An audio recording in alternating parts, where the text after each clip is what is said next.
We are going next to Michael from Texas. Michael from Texas, welcome to the David Pakman Show. What's on your mind today? Michael from Texas, please, welcome. Let's not have things go sideways so quickly here. And last Hi, chance for Michael from Texas. Go. hi, David. I wanted to get your thoughts on, Briahna Joy Gray. So recently I saw a debate with her between her and Kyle. We're Michael, discussing, I'm so sorry to interrupt. It sounds like you're underwater. Is there anything we can do? I heard Briahna Joy Gray had a debate with someone. I know very little about her. I know she has a show, but I've never seen more than a couple minutes of it, and it's been at least a year or two. Can we do anything with your audio so we can better understand each other? Sorry, can you hear me now? Oh, that is so much better. What did you just do? It was just my phone. Oh, I hadn't. So I recently saw a debate with her and Kyle a few weeks ago. They were just debating policy. Sorry, stuttering a bit. Policies such as Democrats delivering. this is So Briahna the Joy debate. Gray, the podcaster, and Kyle Kolinsky. Is that right? Yep. Okay.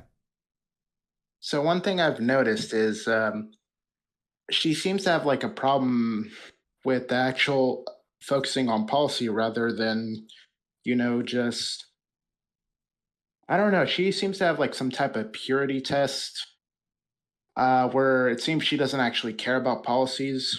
These are Like whenever purity. Biden, I'm just trying to understand this, Michael. She has purity tests for what? For who counts as a real progressive? yeah, in general in policy, like um, What's an example? for example, is like recently Biden did some student loan forgiveness. Apparently, that's not good enough. Basically, I want you to know these far lefty people, is there any way to get through to them in terms of policy, or is this just a thing we're gonna have to go deal with? Well, listen, Michael, I really know very little about Briahna Joy Gray, again, beyond just that she has a podcast that I once saw a few minutes of. But what I could definitely speak to is there are, so purity tests in general, I find problematic because number one, they often reduce complicated issues to just simple tests. Now, when you say this to the people making the purity test, they'll go, no, these are simple issues. You're lying by saying it's complex. Okay, fine. It reduces issues that some of us believe are complex to a simple test.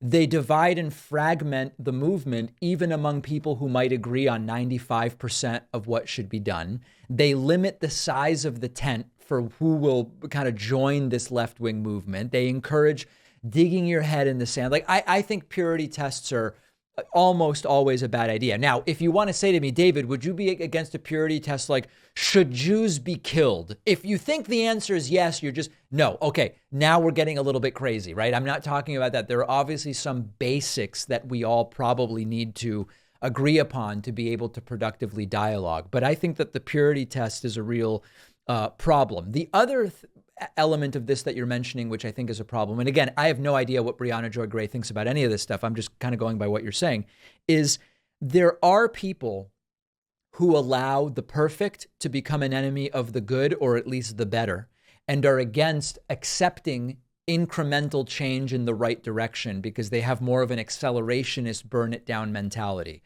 I'm going to have an entire chapter in my forthcoming book on this issue.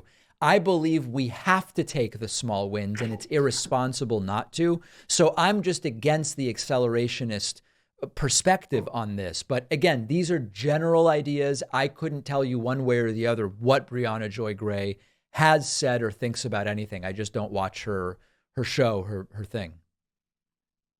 Thank you, Dave, for answering my question. My pleasure. Michael from Texas, I hope some of it was useful, at least to some degree.